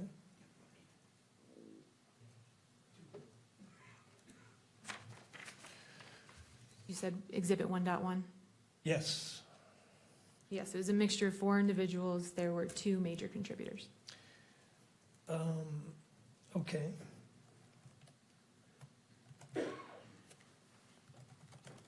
And again, with regard to all these samples, no way of knowing when or how the DNA got on those samples, correct?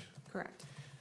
You referenced another statistic in your report, which is the statistic related to paragraph E, I guess. Correct. Is it what's called a random match probability statistic? Or is that something else? It itself is not a random match probability statistic. It is a way to represent the likelihood ratio similar to a random match probability. But it's still a likelihood ratio computation, right? Correct. It's based off the likelihood ratio computation. And it's still subject to all the limitations we've talked about. Correct. Can't attribute it to any person. Can't state it's infallible. Can't state there's a 0 error rate. And you can't state that it is a source connected with any one person, correct? Right. So part of not being able to state source attribution is the reason we report the likelihood ratio statistic. It speaks to the weight of the evidence. And so yes, we can't do a source attribution, and we report that statistic and address that uncertainty that way. And address the uncertainty along with the other limitations we talked about. Correct. Thank you. That's all I have. Thank you. Anything further for this witness?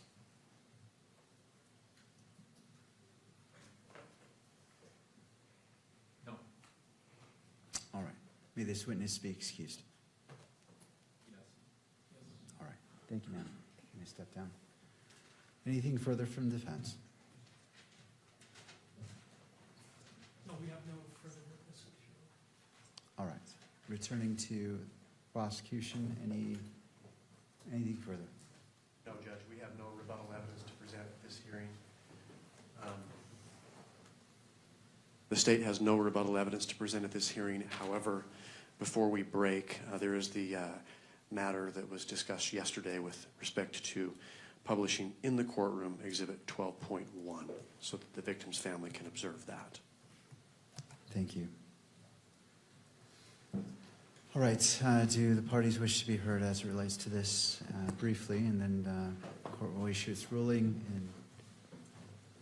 Your Honor, I actually just want to make a quick record. We have advised Mr. Robinson of his right to testify at this hearing, and he is choosing to take our advice and not testify. Is that correct, Mr. Robinson? And I note that he's nodding in the affirmative. Thank you, Ms. Visser. All right.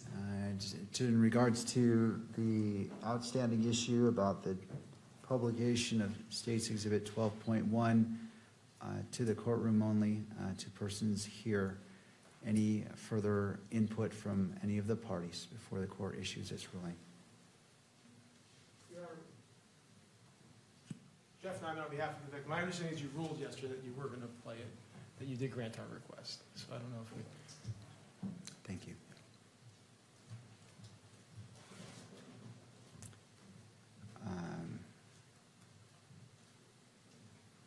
Judge, I might simply add, given the court's ruling this morning with respect to displaying exhibits, we may want to make a record with the live streaming folks here that it's not going to be published. Thank you. All right. Nothing further from any of the parties? Okay. Just updating some notes.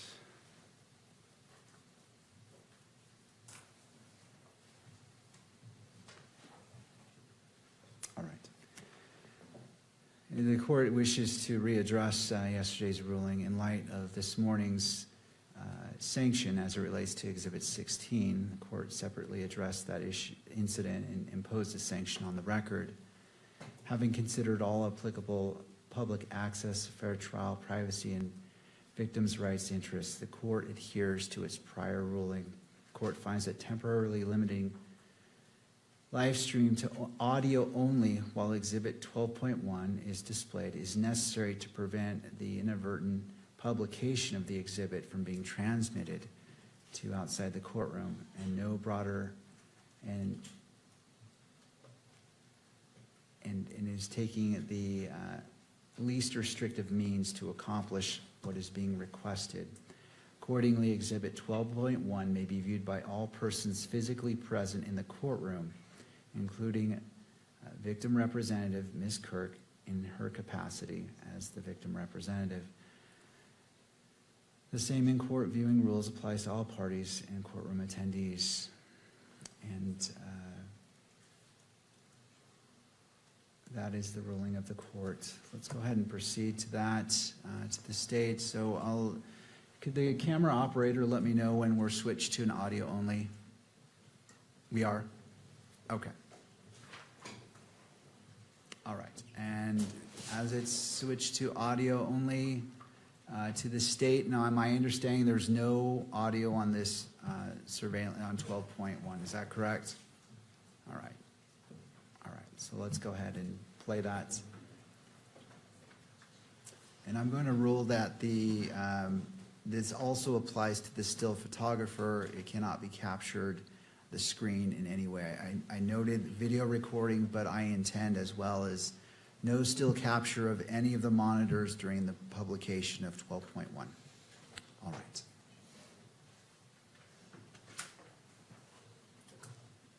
And to the state, just let me know if you're ready. Let's go ahead and play it now.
that concludes the playing of State Exhibit 12.1. Video transmission may resume. Just let me know when that is live.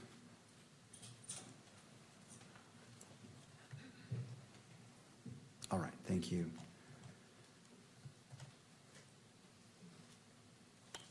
Does either party need the benefit of the record? The state does not, Judge. No, Your Honor. All right. So this preliminary hearing is continued to September 1st at 10 a.m. for an in-person hearing. The court will allocate up to 4 hours total for argument. That's encompassing both parties. Does the defense request that Mr. Robinson be physically present for that hearing? Yes, Your Honor. All right, we'll make the recording. Thank you. The court appreciates the professionalism, civility, and respect shown by counsel, the parties, and all persons in attendance throughout these proceedings. As there are no further matters before the court, this proceeding is adjourned until September 1st at 10 a.m. Good afternoon to you all. All right.